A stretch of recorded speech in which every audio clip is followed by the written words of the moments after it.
help in finding work. Their problem is what kind of work, what kind of training, where to get it. Junior placement counselors in many offices help young people find the answers to these questions.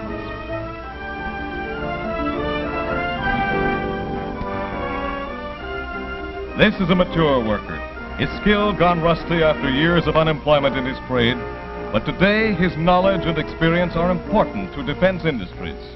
Too important to waste in aimless, undirected job hunting.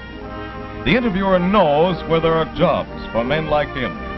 After a brief training course, to regain his old-time speed and efficiency, he will be referred to a definite opening in a defense industry.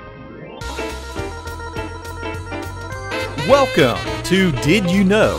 The ESCO HVAC Show. We will see you in about 45 seconds or so. Make sure that you are subscribing to our channels, our LinkedIn, YouTube, Facebook. Turn on notifications, and we are very excited to be here with you. It's almost time, about 30 more seconds. Make sure to grab your notebook and pen so you can jot down notes along the way, because at the end of the show, you could have an opportunity to ask our guests questions so we can dive a little deeper into these topics. And here we go. Welcome to Did You Know? The ESCO HVAC Show.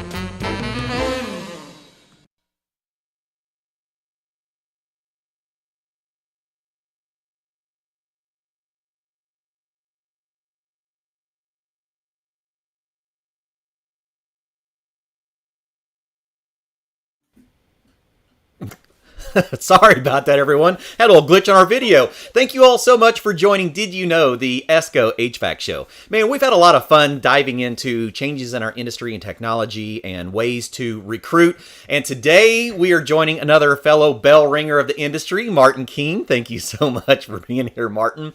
You know, I have been stumbling onto some of your content for quite a while. When I had the opportunity to get you onto the show to dive deeper into your efforts, it was really an honor for us. So for those who are not familiar with Martin King, tell us a little bit about Martin, how you got to this place, but where you have been in the industry, because it's going to play a key factor in today's conversation.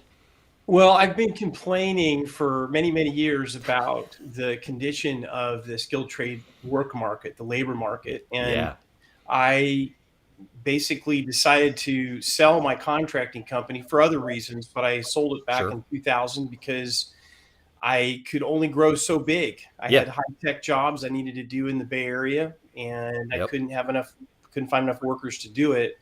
So I kind of shelved that, and I said to myself, I'm going to do something about that someday. And someday has been the last couple of years. That's right. Yeah.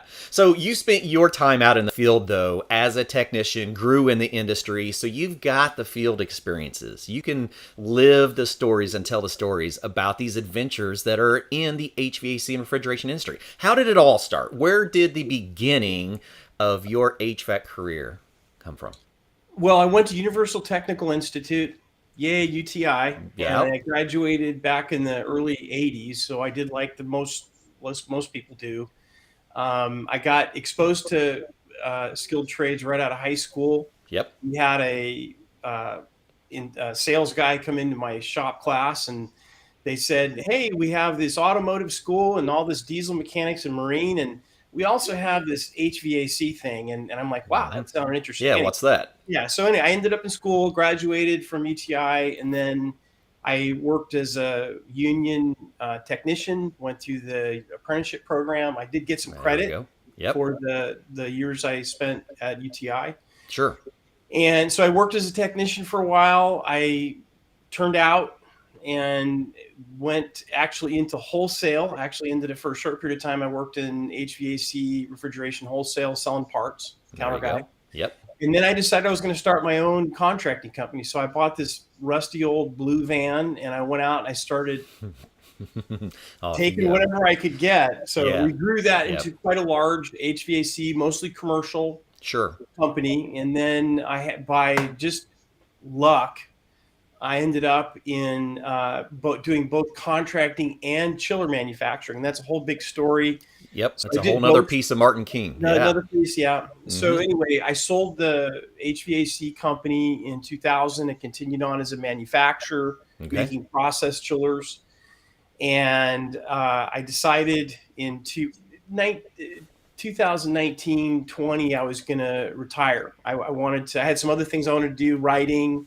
I wanted to get into what I'm doing now. Yeah. And so that's the Reader's Digest. That's a, That's what we like. Well, it's the adventures along the way, and that's the right. picture that we're trying to paint. There's such this misconception about what the HVAC industry is, and we have a lot of, young students that are getting into HVAC going, oh, am I going to be doing that, crawling in crawl spaces my whole life and climbing through attics and, brazing copper pipes. And yeah, that's all parts of the pieces of the puzzle. But when you take the opportunity to, encourage yourself to further along through the adventure, there are so many things, and we want to hear some of these stories too. We have a variety of people hopping in. Weston, thanks for joining us over Virginia, Pittsburgh area. Florida hopping in there, Small, thank you very much. Let us know about your adventure. Throw it there into the chat so we can see the different pieces of your own puzzles along the way, because the grand story is that the trades are pretty awesome, and when you take the opportunity, it can go a long way. So let's dive right on into what what you're building with the Skilled Trade Rescue and what that effort is all about. Well, what I'm trying to do is I'm trying to focus on the technician. So I'm Yes. in a unique position because a lot of consulting business people that do workshops and things like that, they focus on the contractors, and the contractors, they vet the information that's being provided, and they try and train their technicians on it. What I want to Right. do, and it's going to take longer, It's a is I want to process. create a process, an educational system that covers things specifically for the technician in tackling the challenges that they're having. So I built this, what I call the skilled trades success pyramid, which I'm sure we'll talk about later.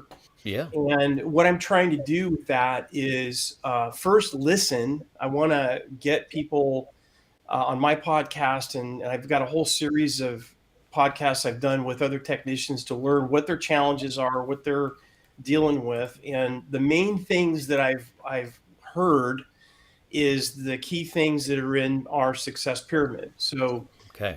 anyway, we can talk about that later. But what I'm trying to do is what I want to do is I want to create some skilled trade millionaires. I want to create some people that can do that while they're maintaining work-life balance and catch the attention of the employers and have the workers say, hey, this has been really great for me. And I've been Sure. able to really excel learning what I'm learning from skilled trade rescue. And that's the way I want to try and do it. And it's going to take longer, I know, but fortunately, I'm pretty patient. Well, and it's an ambitious effort. And really, it's part of the picture that we all are wanting to paint. You've got a fantastic story. You can talk about your journeys and the different stages, starting with one career. And there are a lot of us that have those stories and they get untold, unfortunately. They don't, people see, oh, well, someone's over here doing this particular kind of job and someone's over here doing this particular kind of job. And they don't talk about all of the ways that you got there and the different experiences that you have along the way. So, that is the BLS. So this is your wages and skilled trades. Tell us a little bit about what's happening here. Yeah, this is kind of complicated, but basically what I wanted to do is tell the story about the headwinds that contractors, anybody, any business, manufacturing that needs skilled trade workers, there's significant headwinds. And I've spent a lot of time looking at the Bureau of Labor Statistics, BLS, and finding Yep. out how they're collecting their data. And you'll notice whenever you do any Google search on how much does a plumber make, how much does an electrician make, how Yeah. much does an HVAC tech make, you're going to get quoted BLS data. That's just Exactly. how it is. And I went behind the curtain as much as I could in the public domain. I talked to some sources, and what I found, and that's kind of what I'm trying to get at with this graphic we're putting up here, most of the data that is coming into the BLS for their wage rates that they're stating is coming in from mail in. Sure. They mail out questionnaires. They people send it back. Now I'm gonna ask you a question. Yeah. if you have a successful HVAC company and you're up to your eyeballs, you've got more work than you can handle, do you think you're probably going to spend a lot of time with a survey? Probably No, not. not But at all. the ones that have a lot of time on their hands, maybe, I don't know. Or But retired, or whatever. Yeah. There's a lot of absolutely. different situations. Not the So what I'm busybodies trying of the industry. Yep. So that's one component of the challenge we're having with the BLS data. And I'm not trying to pick on those folks. I'm sure they're trying to Sure. do a good job. Absolutely. It's just that how they're collecting their data needs to be, in my opinion, upgraded. Yeah. So there's also partnerships between the college system in the United States and the high schools. So they're pretty commingled, if you will. And there's also been some interesting things that are happening within the college associations. They're changing their rules about what they can offer to incentivize students to come to their particular colleges, which is actually really hyped up I've the seen some of that here. competition. Yeah. Exactly.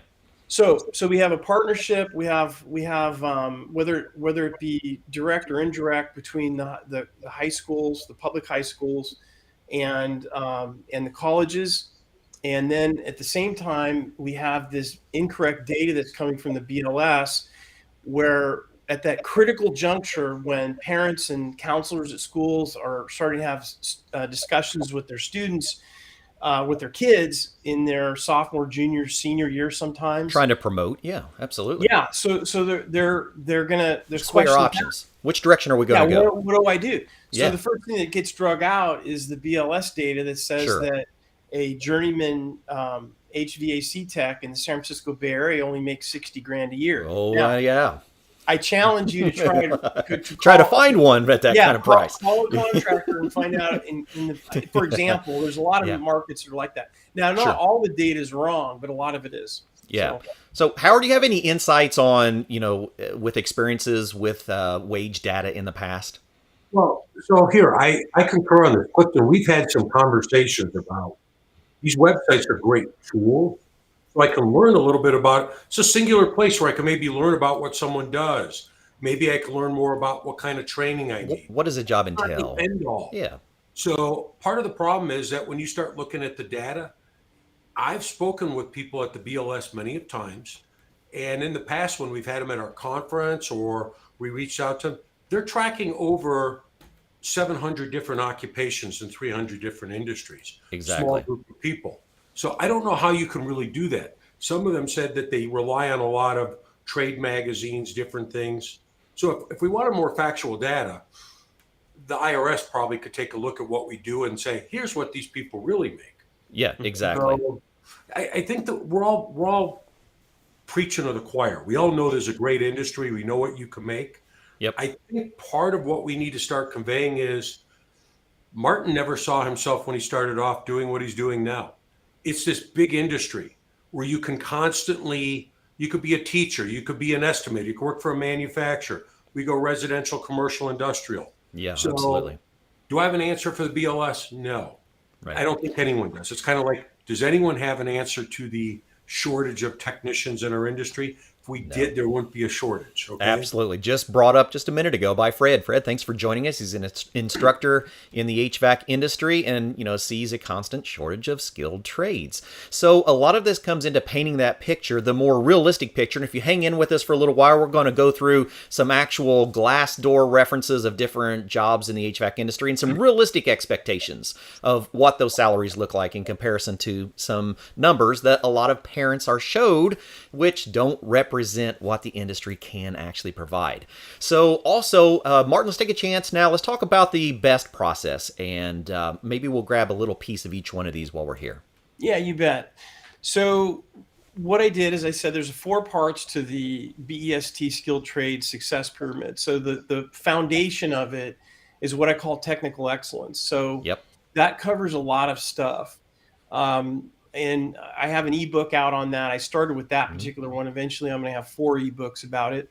Sure. But you have how to find mentors, how to understand. Very important in the industry. Yes, it is. I can attest to the fact that some key wise in the road for me, I picked directions based on some mentors that I was blessed to have. So that's a big deal. Yeah.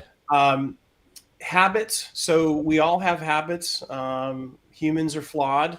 So we tend to select habits that help our career, and then we tend to select habits that don't.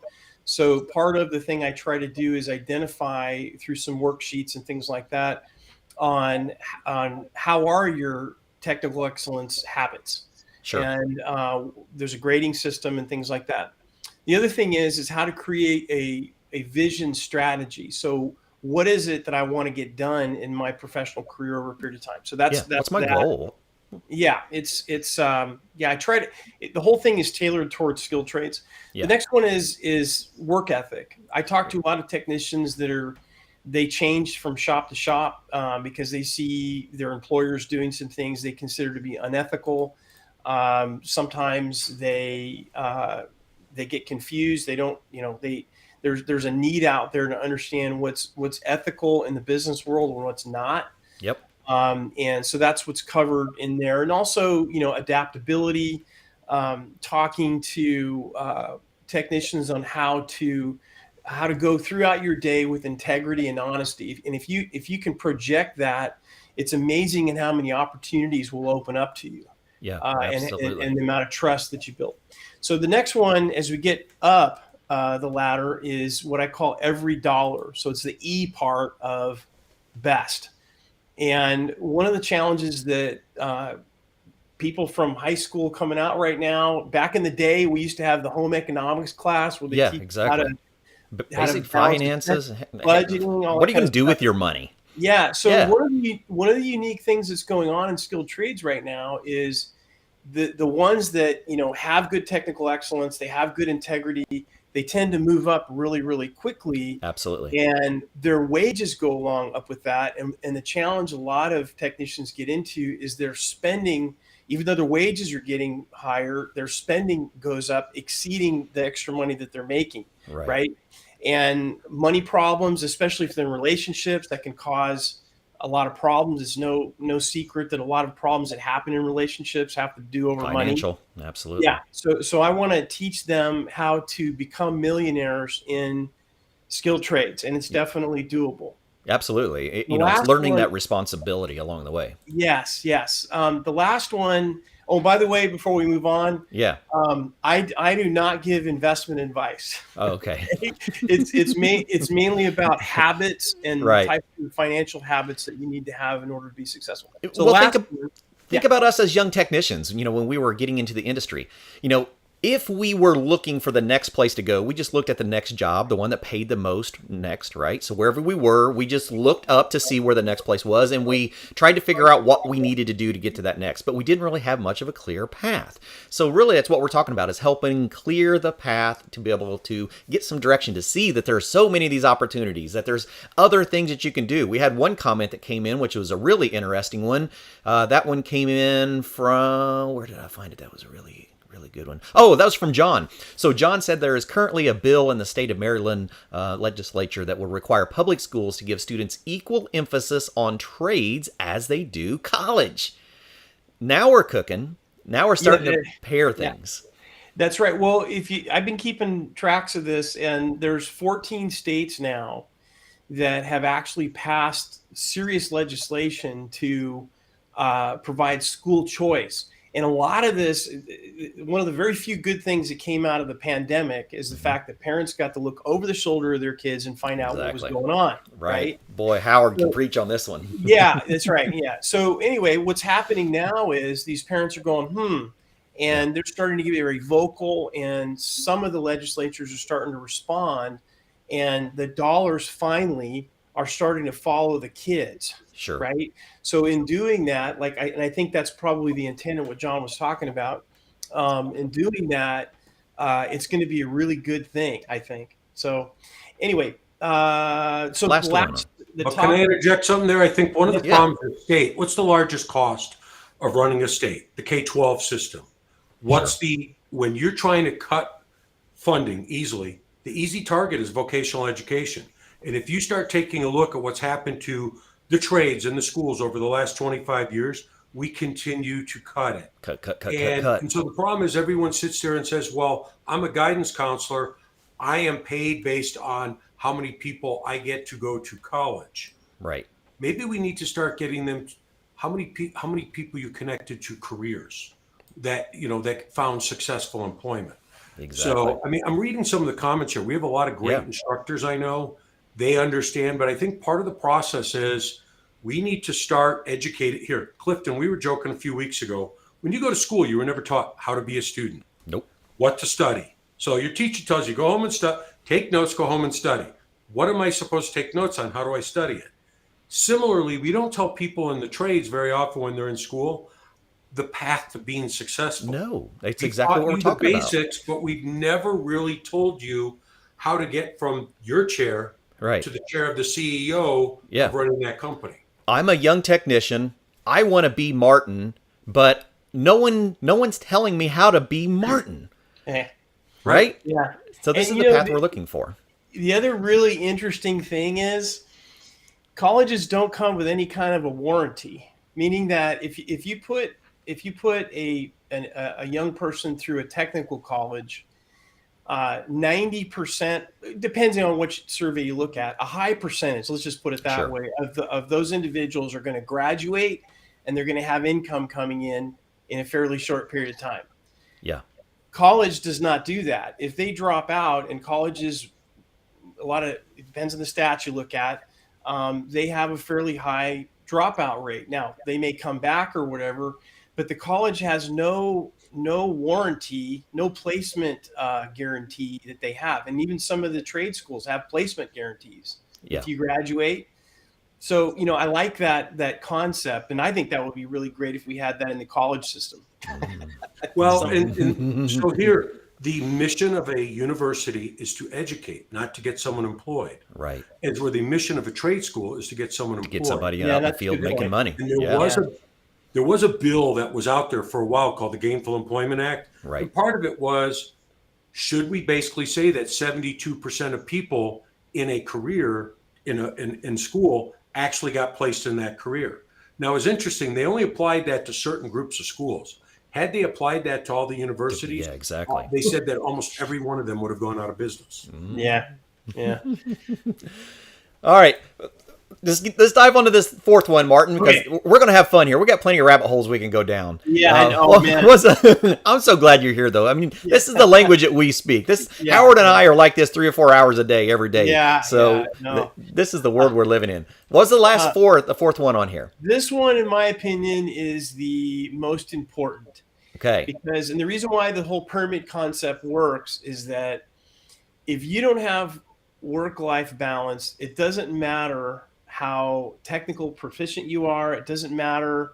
It can cause issues with ethics. It can cause issues with your money management. If your work-life balance is out of schwack, the whole pyramid is gonna have a problem. So that's the number one. I ran a survey a while back on LinkedIn, and that's the number one challenge. And it makes perfect sense to me. If I would have only understood that when I was a young technician. Well, yeah. So and I lived this. I've been married, 36 years now, right? And I can tell you that my work-life balance being out of whack, because I'm a recovering workaholic, has gotten me into counseling more than once.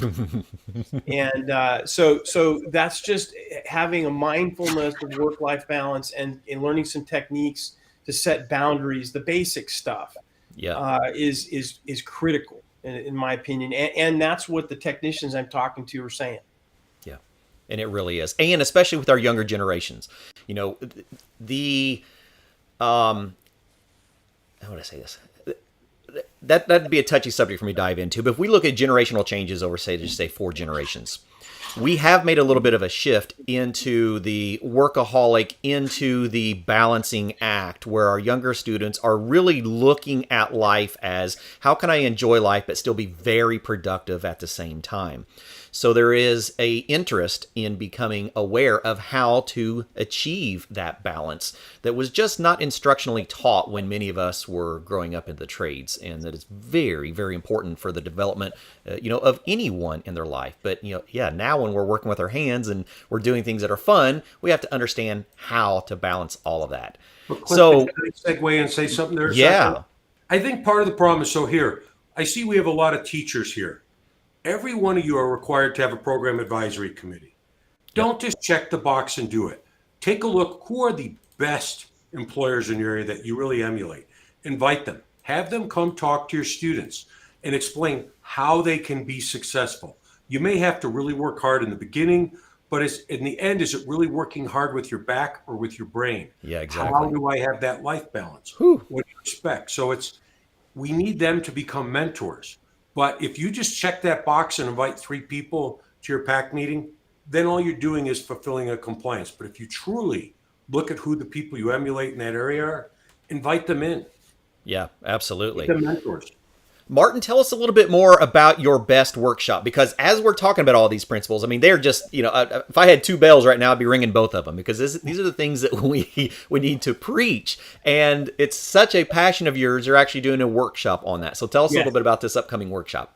Yeah, on the 25th of March, just a few short weeks. I'm going to be holding I'm collecting a group of willing participants, hopefully technicians, people in the physically working in the field as skilled trade pros. I'm inviting them into this collective, and I'm going to be breaking them down into smaller groups, 5 or 6. It's going to be live, and I'm going to. So it starts on the 25th, but they'll be getting notified via email. Hey, you're invited into a group that's happening on this date and this date and this date. So the idea of it is I want to get in small groups. I'm going to share the concept of the BEST process. It's totally free. And my intention is I'm going to learn as much as they're going to learn. And the reason why is it gives me one more opportunity to find out, okay, so we're talking about work-life balance now. What are some of the challenges that you're having? And if I can do it in small groups, I can start to get an idea. Ultimately, what I want to do is I want to develop a workshop, because I mentioned in the beginning, this is sort of a grassroots from the technician up concept. What I want to do is I want to put together a on-target, time-efficient online course or workshop that is very cost-effective. And the ultimate goal is to have these guys say, men and women say, wow, this information, I can see that over the last 6 months, my life has totally changed. My relationships are better. And eventually that'll filter up, hopefully, to their employers. Absolutely. And from there. So we're not just talking about technical professional development. We're talking about mental professional development. Yeah, no. So it's skilled trades, right? So I'm betcha. not just talking about HVAC refrigeration. I'm talking about, I really don't know how to, there's a lot of stuff I don't know how to do. Talking refrigeration, I'm your guy. But if it's something, I'm not out to teach them on how to be better electricians or plumbers or whatever. I'm teaching them. I guess it would kind of be with soft skills, right? I'm teaching them the skills and the habits they need to consider to be successful. Yeah, absolutely. Well, we encourage you to grab either a screenshot if you're on your phone, or grab your phone and grab a scan of that QR code so we can learn a little bit more about the BEST workshop. And we'll post some more information about that out here too, Martin, as we go along, so we can help promote that, because we love the idea of promoting not just the technical, but the skills and just the balancing of working in the field. Now, Jose got some great questions out there and concerns about salaries into the formula. We're going to talk about that in a minute, so make sure you all hang in, because we're going to talk about some realistic salaries out here in the industry very, very shortly, and why some of them are so skewed. So before we do that, let's talk real briefly. We've all got things that we can share for experiences out in the industry for some of our students that are hopping in that don't know exactly what jobs look like in the HVAC industry. A lot of times we don't paint what those jobs look like. We talk about HVAC, but most of the time when we're in class, we're working on furnaces and we're working on air conditioners, and we're not looking at all of the different things that can be, journeys along the way. You might be taking a sheet metal class in school and end up doing commercial and industrial duct design and installations along the way. You could be, if you like math, you can hang out and stay in the engineering side of that whole industry. Service, a lot of guys and gals will say service is where it is at. It's a matter of preference. I've also got friends out there that stay in install their whole life and just move around and install from residential and commercial and industrial. Martin, you probably spent a lot of your time in the service side, right? And then ended up into, manufacturing out of that, because, you get into the roots of understanding what that equipment is. That residential? Is that service? Is that commercial, industrial? They can be all of the above if you allow it to be. You become a good service technician, you're just a good service technician. You have to be able to open up your mindset to be able to allow yourself to look at all of the different avenues that you can go. And I hope as educators, we're encouraging that. That is how I got to where I am. I had a wonderful mentor that got me into the industry, that I learned refrigeration right out of the bat, and I learned gas-fired appliances, and that was it. And in his brain, it didn't matter what you were working on. The job, a lot of times I go on a job and it was very basic. I might show up to work on a small chiller for an industrial laser, and the call was, yeah, we've got a refrigeration system that didn't running right. So when you open up your mind and allow yourself to venture these different avenues, all the opportunities are there and they're going to pop up. But you got to be able to learn how to manage those, right? Because what if we get out into that, commercial sector? We've moved from residential. We want to venture out into the commercial side. There's a lot more projects, a lot more opportunities that open up. Spent a lot of time in commercial HVAC and refrigeration. And then in the industrial side, this is probably a place that you hung out quite a bit in our chiller environment, right? Yeah. So there are different avenues. We see a lot of this equipment out there, but we don't always see the technicians working on them. Right. And but I hope. Can I say something there? Oh, I think please the do. problem is we're at a disadvantage. People, the only interaction they have with someone from our industry is very often the residential technician who came to their house. That's exactly right. Yeah, They don't especially see the person in parents. the back of the grocery store on top of the hospital. We're such a big industry. And you've talked on different shows about data centers, hospitals, pharmaceutical. We could go through this for hours. Yeah. And all people think of is that one person that showed up at their house. Just that and one that's time. their view of the whole industry. Exactly. That's the portrait we have to break. One of the things that I get looked at sideways, people don't think about this stuff. So one of the things that we did a lot of in the process chiller manufacturing business is cooling for medical devices. Absolutely. MRIs, CTs, linear accelerators for cancer therapy. And we got this little chiller in there just doing its thing and doing God's work, in my opinion. Like if you've got a patient that just had a serious brain injury and that patient has to get a scan to find out what to do. From a machine that generates a lot of heat. Exactly. Yeah. And without the chiller operating, that MRI is not working. It's just not working. They got to go to another hospital. The other one that gets attention is whenever you do a Google search, there's data going out into the ether to some data center somewhere, and that data center has to be at a certain temperature. That's a big job to have. Yeah. And if it's not, your Google search ain't working. Yeah. So it's just a matter of pointing out that, some guy in a service truck with a real small screwdriver that has to go in there and change a resistor pot just right or calibrate a sensor just right can impact millions of people, actually. Really, if you think about it. So I unfortunately learned, from experience. That was where I ended up out in the field before I got into teaching. I did controls and automations in grocery stores, and people wouldn't realize that one small error in one machine and off you go. That particular, actually, that was the low temp rack at that store. The one right behind it had a failed head gasket on it one Saturday morning and dumped 1,400 pounds of R22, and every cooler in a store is now gone. And who's working on that? Somebody that you may never see. And Howard preaches this all the time.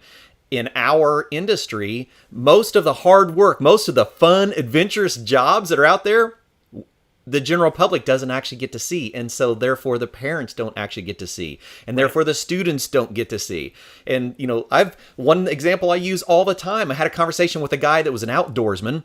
We were talking about different oddball jobs in industry. He said, let me tell you what I do. I said, what's that? He said, those cell phones that you use all the time and the towers that transmit all of that cellular data, there's a lot of heat going on in them buildings. And where do you see most of those towers? They're not in your backyard. They're up on an oddball hill. They're at the top of a mountain, right?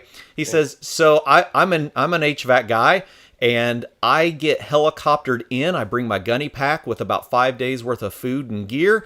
They helicopter me in, drop me off in the mountain. I go do my work. If I'm done for a day, I got 5 more days to hang out and play around in the woods before they come pick me up. And get paid. That's the kind of jobs we have to preach, that are the adventures out in our industry, because it's real and they're good paying. Yeah. John just put a good point out here. There's companies with, $38 an hour residential and light commercial jobs. Yeah, absolutely there are. And a lot of the data that's out there doesn't reflect what that is about. Yeah. Now, so we're trying to gather some of that data, aren't we? Tell us a little bit about this, Martin, what your efforts are here to put into some perspectives. Data on, you talking about wage data? Wage data. Yeah. So we touched on this before, and what I've tried to do is I'm collecting data. One of the things I don't do is I try not to sit around and complain about stuff. I try to come up with some things yeah. So what I decided to do, I partnered with Microsoft Power BI, and we did some kind of crazy programming, and we were able to develop a skilled trade labor survey. It's unscientific, but it professional works. Data. It's raw data. So basically what people can do is they go to our website, and it takes 5 minutes to do it. And what's different about it is it's all out in the open. So we don't keep the data for ourselves and then try to sell it or anything like that. When people fill the survey out, the data is live from the second they hit submit. And then they also get access, once they sign up, they get access to the data whenever they want. So it's going to keep on running. There's no cost. There's no, I'm not making any money on the data, but ultimately what I want to do is, and I shared this with you the other day, my ultimate goal is to collect enough data to where I can get the mainstream media to start paying attention. Yeah. To be more aware of the realistic numbers. Want your toilets fixed, we better have some more plumbers, right? And I want to get people's attention and ultimately get in front of Congress, hopefully, to be able to get some pressure on the BLS, not to scold them, but basically to say, look, let's rework how we're collecting the data. Here's just one guy. He's just an old contractor, retired guy, and he's collected all this data, and this data does not line up with this high budget government organization. And if it's done right, hopefully we can get BLS to want to do better, right? So we're all on the same team. It's not like there's absolutely. So we're just trying to clarify some of that misperception that's out there. That's all I want to do through the survey. Yep. Howard, tell us about your last encounter with the perception of our industry versus the wages that we see offered sometimes for those. Well, I go to a lot of educational conferences, and the first thing that someone will say when they see my name badge, oh, you do that, you work at Jiffy Lube. Right. They have this idea we don't make, these are the guidance counselors, might be a director of a school, a principal, right, etc. They really don't know what we do. And I start asking them questions. I'll try and pick something national. Well, if the Outback Steakhouse, the walk-in cooler goes down at 2 a.m, person they're calling, what do they make? And they're like, $9-10 an hour. They really don't know. And when I start explaining it to them, they go, let me run that job in the middle of the night. Makes more than I do, and I've got my 6-year degree. So I think there's a big misconception. And before you jump into pay, I think the problem is, I wanted to share something. the United Association did a video a few years ago, which I think was brilliant, and it's called "You See More." So all of us, we're on this business conferencing platform. Yeah. Whether you're on Zoom, WebEx, you're on this right now. You're watching Netflix. It's going through a data center. What's the number one cost of running it? Cooling it. Okay. Refrigeration. Yeah. You walk in a grocery store. Most people see food. You see the network of refrigeration equipment. No idea. You walk into a hospital. The first thing you see is doctors and nurses. How about all the equipment running behind the scenes? Did you know that there's $5 million worth of HVAC equipment on this building? Right. And it's the idea of how do we paint this picture of all the equipment that's out there, all the potential jobs, and what you can actually make. Sure. There was a good comment came in from Kyle. Kyle, thanks for joining us. Says, many of these numbers that are posted, they're just related to like taxable income and not actual income. And that's really what we wanted to point out. A lot of these salaries are based on baseline salaries, not including, I bought all my toys off from overtime. Just like we're talking, if that call came in the middle of the night for a walk-in freezer, it's down. By golly, there's a boat. Yep, I'll be there. So understanding the opportunities that are there for not just overtime hours, but for, a lot of companies are really good at, paying well for their technicians for additional incentives. And there's a lot of, purchasing opportunities of, company ownership. And those are the things that don't always get discussed in our industry of how secure our industry is. As a parent, if I had a student going to school and I knew that when they got out, they had a job waiting for them no matter what part of the country they went to, sign me up.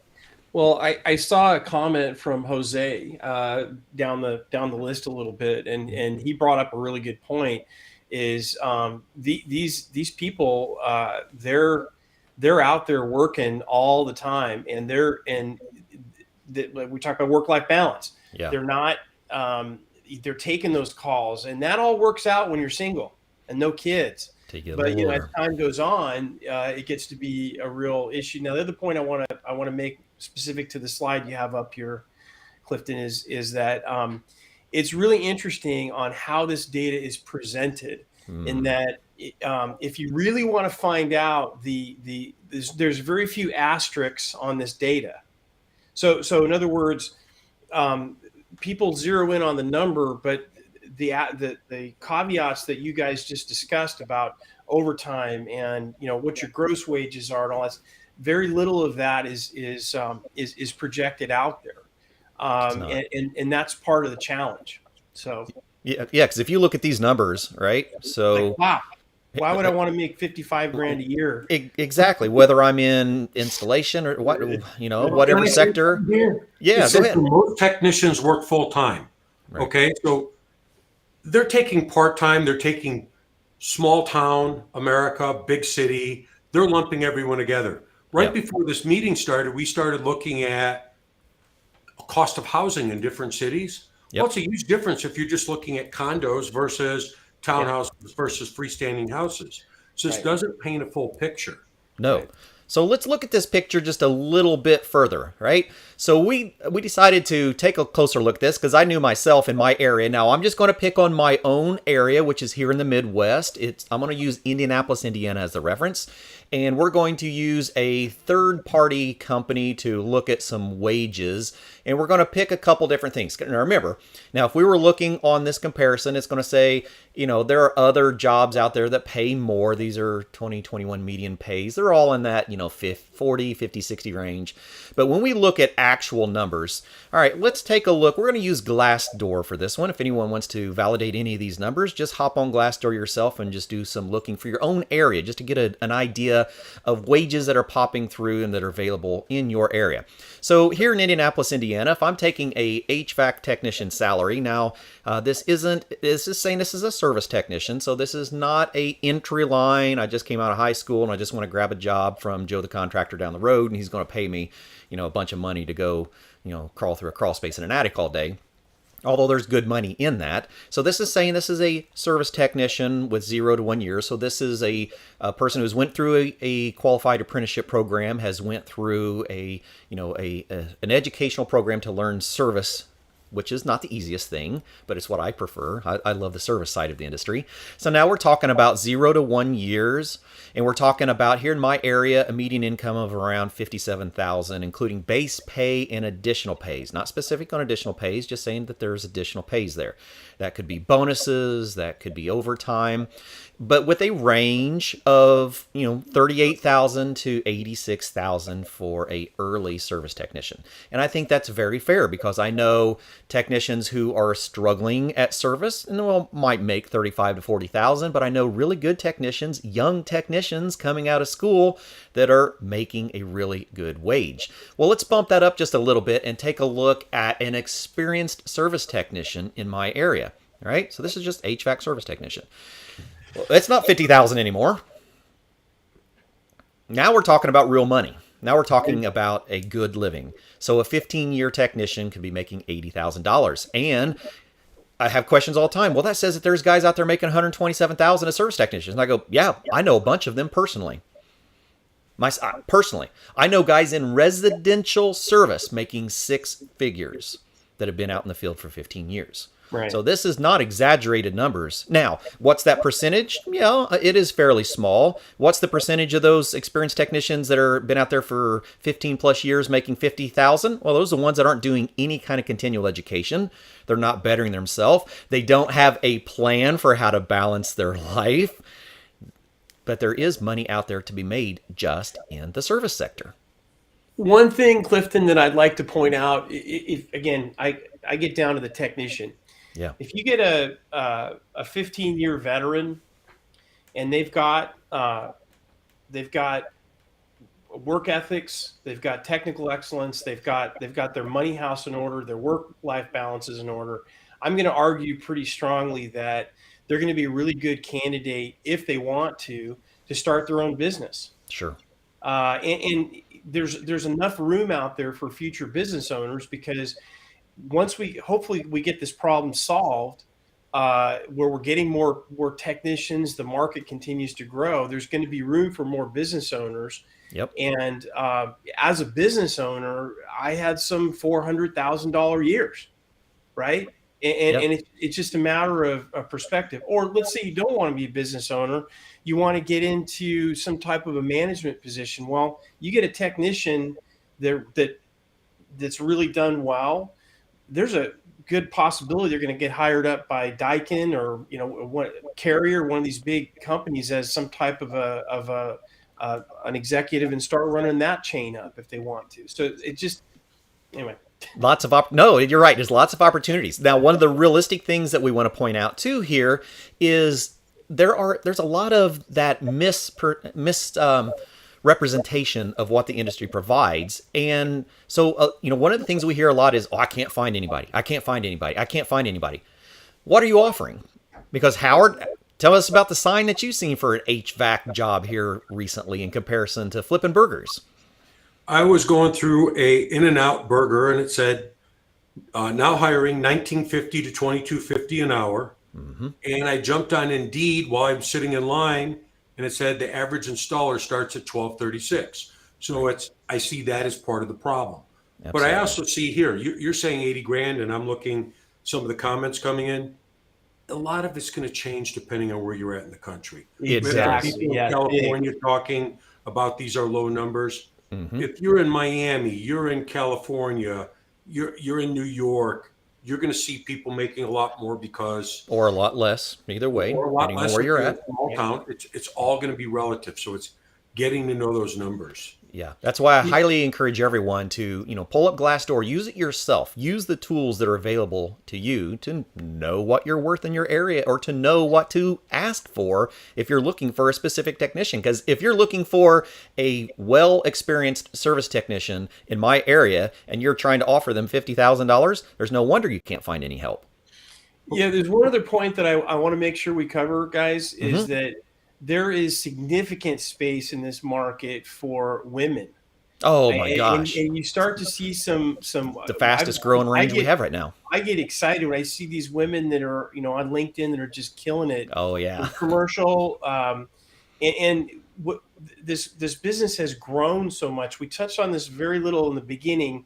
That when I was working in the trades, the microprocessor was just starting to get popular, right? Right. Well, females, they make excellent technicians. And I've seen some go quite a ways in the building automation sector, which is all skilled trades, right? Absolutely skilled trades. So I think there's bigger opportunities now for women than there have ever been before. And I think that's probably, part of what's happened is that, a lot of our ladies are realizing that, hey, I always thought that, an HVAC job was a plumber job or an HVAC job was a roofing job, because they all got clumped into this, same cluster. If you didn't go to college, here's all these other jobs. And now they're starting to look at it going, you know what? That's not a bad job, and it does pay well. And so that reality that we see all the time with misinformation is that it was incorrect, and that the reality of our industry is that there are a lot of good paying jobs. And with the shortage that we have of our technicians and instructors, they're all fairly elevated at the moment. Well, let me just share something. I was sharing with Clifton recently, if you have 100 silhouettes of people on a screen, okay, how many of them over the age of 65 are we going to try and recruit? Yeah. Okay, so let's take 17 people away. Or are we going to take a lot of people over the age of 50? Let's take another 22 away. How about people under the age of 16 while we're recruiting them? Not yet. By the time you're done, you're down to 40 people. Now we're going to say, I'm not interested in recruiting any women. Before you know it, there's going to be 2 people left for you to recruit. If you're trying to recruit yourself, you don't exist. We need to broaden our horizons. Times have changed. Oh, that's good. Times have changed. You like that one? I absolutely love that. Is that a Howardism, or what, is that? I told you, you guys are going to get along so well. If you come to the conference, I'll never see Howard. I know it now. Let me wipe this tear away right here. Okay. And yet, one thing I want to share is, Clifton, you and I've been talking about. You've been sharing with me demographics of what younger people want. What do they want? They don't want to stay in a job for 30 years. They want to do something different all the time. Yeah. Younger people are also looking to make a difference. Make a difference in the world around them. That's us. That's huge. Sure it is. Huge. You could do something different every day, be on a different job. If today wasn't good, tomorrow will be better. Yeah. Well, and you can improve energy efficiency and the environment all at the same time. All at the same time. Yeah, that's the thing is that I was talking to Ty Brenneman about this the other day, and he's an amazing instructor. I don't know if he's on here or not, but that guy. Oh yeah, he was on a few weeks ago. He's a good friend of ours. Yeah, and one of the things he brought up, he's really putting a lot of effort into connecting with the students where they are. Yeah. So like the old time instructors, don't use your cell phone to take pictures of that. Get it out. Be focusing in the class, right? Yeah.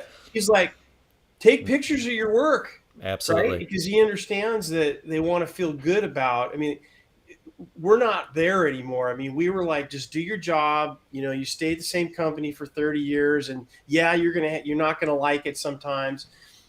Nowadays, they have to make the connection between what they're doing and relevancy is very, very important to them. What I know and what I want to do. Yeah. So it absolutely is.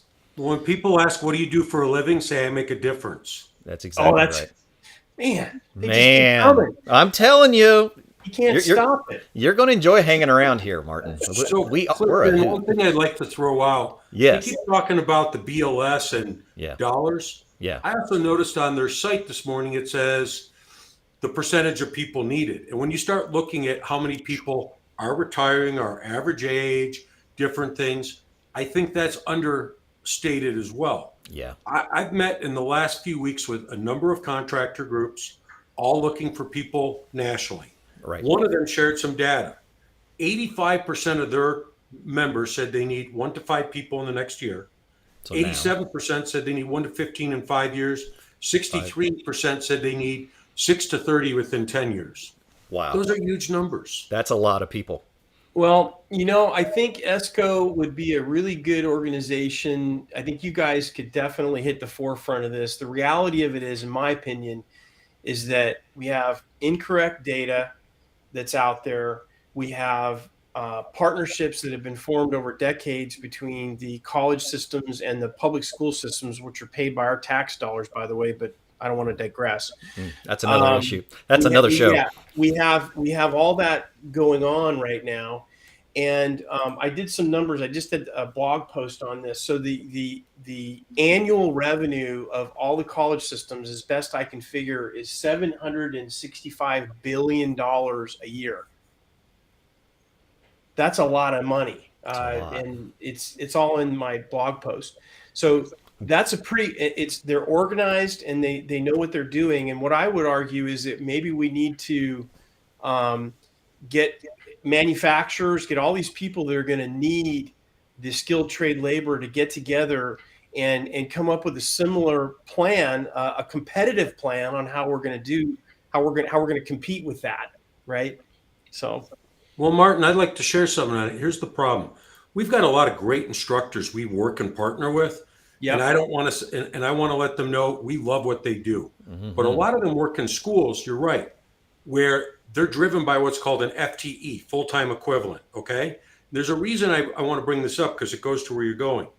A school gets its money from federal, local, state, and local funds. Mm-hmm. So if you have a room and I could put 250 people in there and teach Psych 101, and I get, let's say, $7,000 per seat, or I could teach HVAC to 12 to 18 people at the same time. Right. Okay, big difference in the amount of funds coming in. Because of the cost of investment. And then HVAC costs a lot. So right. schools are rewarded by putting more bodies in seats than they are training people for the trades. I think that's a big problem if we're going to long-term solve a problem.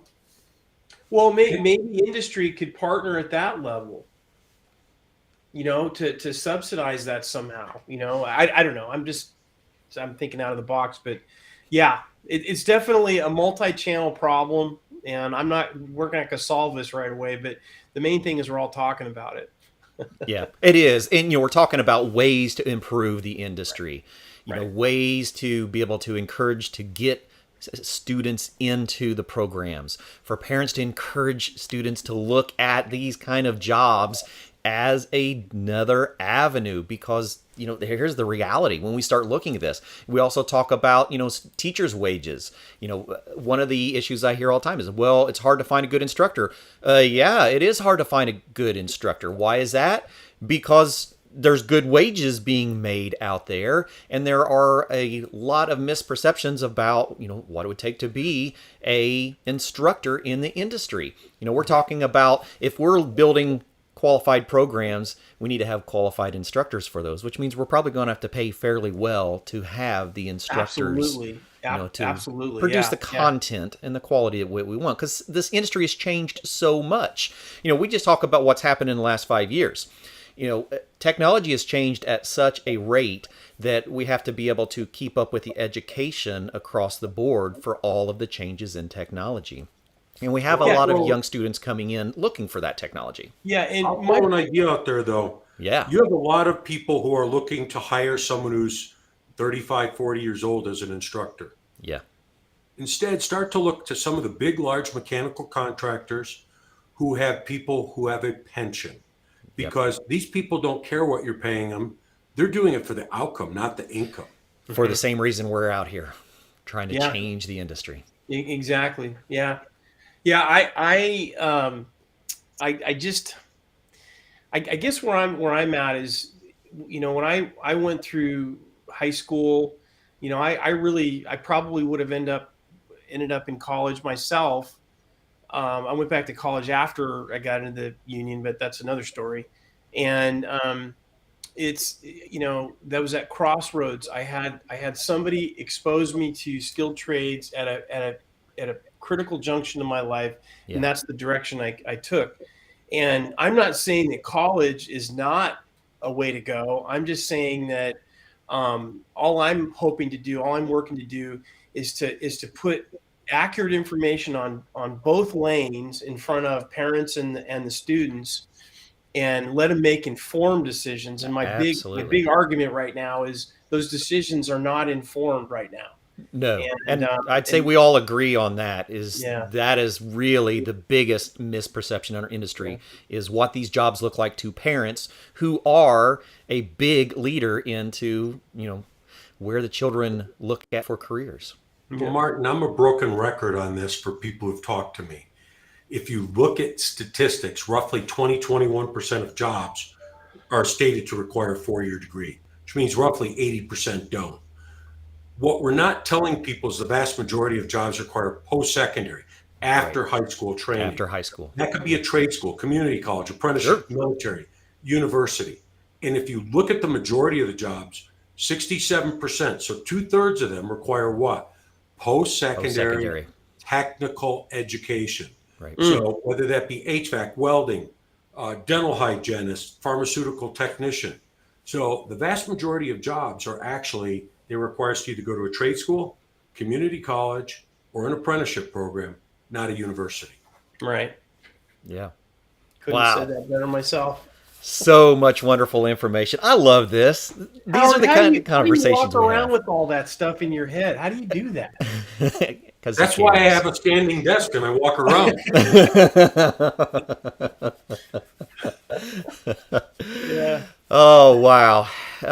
Man, we could go on and on for hours. I know that, it's a lot of information. It's a lot of things to dive into. We encourage you to join us along this adventure. For those that I'm sure some of our educators out here on today are aware of the conference. If not, come join us. Every year we meet up for the HVACR Education Conference. We're in Las Vegas, March 20th through the 22nd. This is a gathering of, right now, we're already up to over 900 participants. So this is the largest gathering of HVAC and refrigeration and building science educators in our industry, along with industry partners and associations, so that we can continue these conversations, so we can all grow together. We can face these challenges together, and we can debate and we can converse, and it's all constructive for our industry. So we thank you all for joining us so much. Any questions from the audience? Lots of comments out there. Wow, I really appreciate everyone joining in and letting us know where you're from and your experiences in the industry. Any questions or comments for Martin before we wrap things up for the day?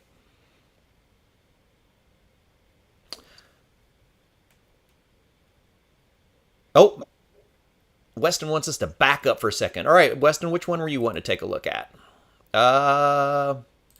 Let me make sure I don't mess up. Oh, he's probably wanting to see one of those. If you need any more of these details, just hop on Glassdoor, throw your local area in, and that will get you into that as well. And let me double check. I've probably got one more QR code to get us into the conference. Yeah, there we go. Let me throw that one up there as well. So we've got a quick link over to that National HVACR Education Conference. Gentlemen, you have any other questions or comments? I could talk for 3 hours. I know. This is so much fun. Martin, thank you so much for your time. We really appreciate this. Anyone wanting to follow up with this will be, it's already out on the YouTube channel. This goes live to all of our different links. So I'll clean it up and put it back out onto our channel. You can also go to the e-learning network, the HVACR e-learning network. If you're looking for continuing education, you can actually go in, continue watching this more, or you can just go there and for $2.99, you can go through an assessment and get your continuing education hours on this particular topic. So a lot of opportunities here. All right. Well, thank you all so much for a fantastic show. And we look forward to seeing you again next week on Did You Know? The ESCO HVAC Show. Thank you for joining Did You Know? The ESCO HVAC Show. Brought to you by the ESCO Institute and HVAC Excellence. Our mission is to bring the top educators of the industry here for you in a live, unique experience so that you can join us from multiple social platforms, all with the opportunity to ask questions, to be involved, and to learn about the things that are changing in our industry as they are changing.